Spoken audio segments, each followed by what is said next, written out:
Hello everyone, this is Arcania CQ and I will be your host for the next two runs coming up.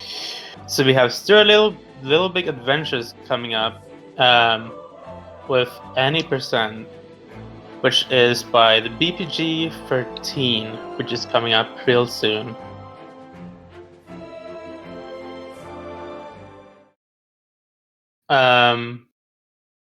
Actually, it's coming up right now. I think we are all ready, so yeah.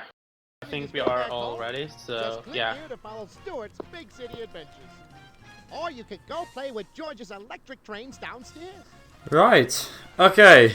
So hello everybody, I am the TheBpg13, also known as Viper, to my regular viewers and to my chat and everything.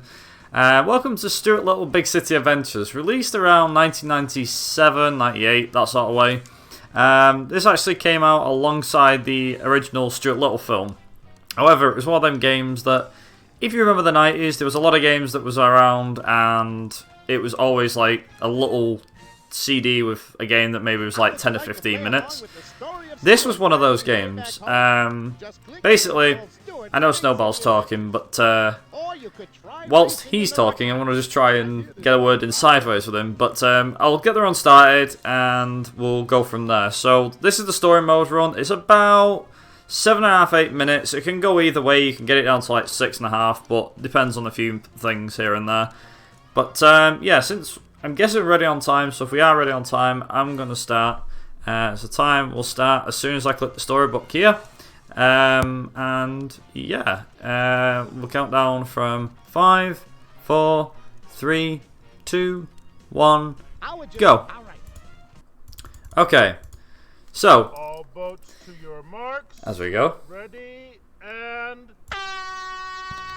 Okay, so first thing you're gonna notice, this game is playable in about 25 frames, not even that, maybe 20 at push.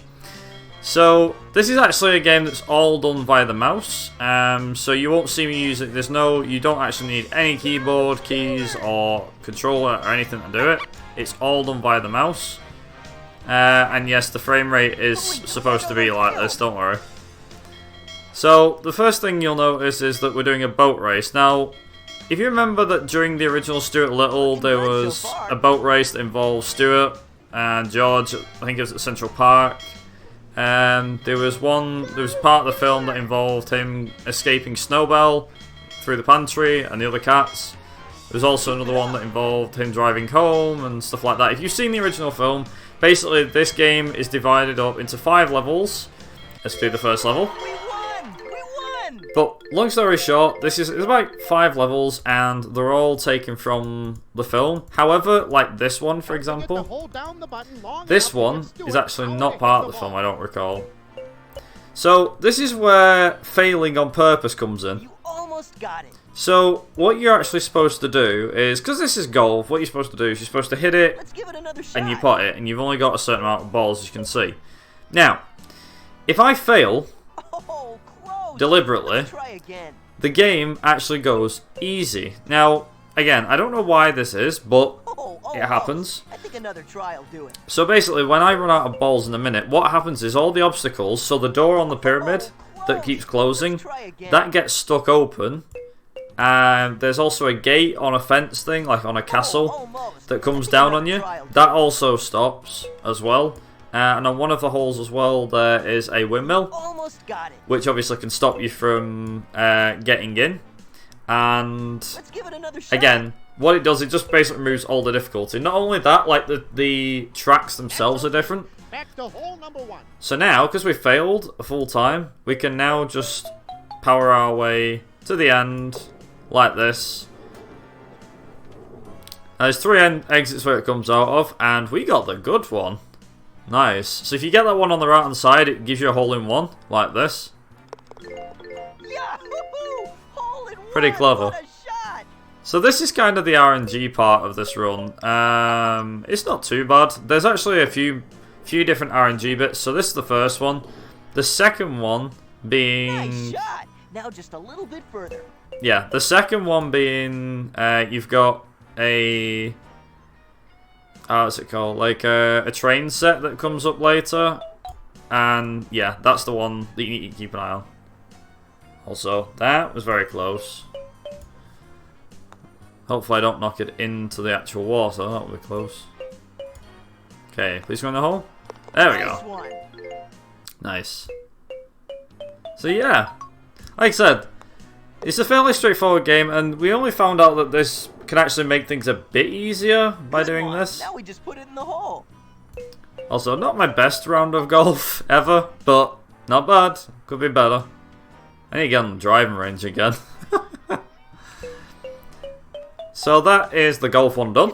There we go. Good stuff. So that's golf done. So now what we've got to do is we've got a Central Park getaway. So what we have to do here is we have to pick up batteries and we have to avoid any obstacles as well as grass verges. So it does slow us down a bit. So by holding the mouse, what happens is we actually using the mouse here to guide the car where we want it to go. So you can pick up, if I can find one, it's like a, what you call it, like, there you go, like a flashlight. And you see the cats on the top, they actually want to claw you, like they want to get at your car and stuff like that. So all the lights supposedly do is just scare the cats away. However, you can scare the cats away even if you're not there. So you can still go at the cat's arms and they'll still pull their arms in. Why? I don't know, but it's just how it is. See, like that. Oop, very close. So all you gotta do, like I say, is you just gotta scare the cats. The horn obviously just gives you, well, a horn of some kind. Scare the cat. Keep going. So believe it or not, like I said, this run's not too difficult. There we go. Easy peasy.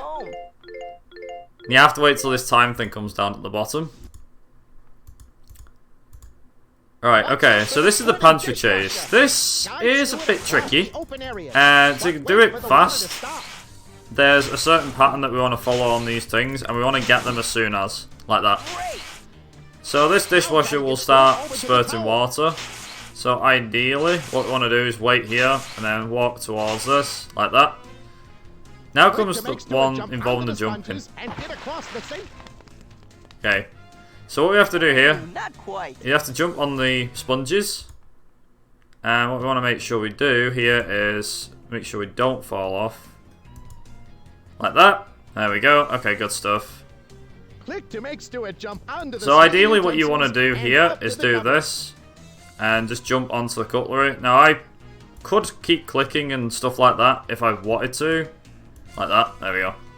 There we go. Up we go.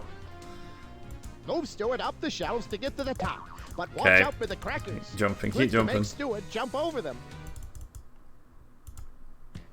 So I can actually do this if I so wanted to. So one of these crackers is about to come out of here, and I'm going to wait till it comes down. Okay, so we're going to have to do like a jumping fest here.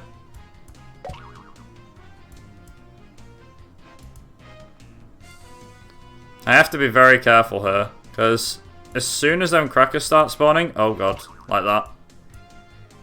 Could be in a bit of trouble here. Okay, right. Come on, Stuart. Come on. Uh-oh. No, it's another one. Okay, come on. No! Jump, jump, jump, quick! There we go. Phew, that was close. We got it. That is a bit, it is a bit difficult, I won't lie about that. It does get a bit stressful when you're trying to jump over. Also, the final bit is the train. So, in this one, we have to collect all the flags on the train tracks. Now, luckily, this seems like a good pattern, so we're not too bad. This pattern is always random. Always random. Doesn't matter how many times you do it, it's always random. So, we're going to turn and get this one here, like so. On to the next one. And then I'm going to go that way. That's it. So now what we got to do, so time's actually going to be when... Yeah, so time's actually going to be when we get to the end. So... Time. Great. That was right There you go. That's it. Literally got to the end. That's probably one of the best train sets I've ever got. Congratulations. That was really fast. And then once you've done that, so that shows off like the ending cutscene. So you got the train here. There you go. And that's it. Like I said, it's a very short game. 5 little mini games, and that's it. It's like I said, a very short game. It's quite easy to get hold of. One thing to mention as well is because of how old this game is, as you might expect, getting this to run on a modern system isn't exactly easy. However, not only that, it's a case of we haven't managed to find a fix to get it to run on Windows 10. I know most people these days are running Windows 10. If you're on Windows 7 or anything below that, then you can actually get this game to run and get it to work. So if you've got an older system, or maybe even if you've got like a dual boot with Windows XP, you could actually get this to run properly, or Windows 7 even. Because like I said, it works quite well. There is a link to the speedrun.com page if you want to have a look at it. It's I believe it's speedrun.com/Stuart Little Big City Adventures. It's quite a long one, I believe. But yeah, you can find it quite easily online. If you want to give this game a crack yourself, like I said, feel free to do so. The game is very short to do, and it is a bit RNG a little bit, like a tiny little bit. Mainly the train at the end. Like the boat race is fine, the car thing's alright, but the pantry chase is relatively easy once you know what you're doing. And obviously when you get trains at the end, that's the most random bit. And obviously the golf is usually the same every time. Although you can get like a good cycle with where the ball comes out and so on and so on. But yeah, that is Stuart Little Big City Adventures. You guys will catch me in about 2 hours time-ish, give or take 2 or 3 hours time.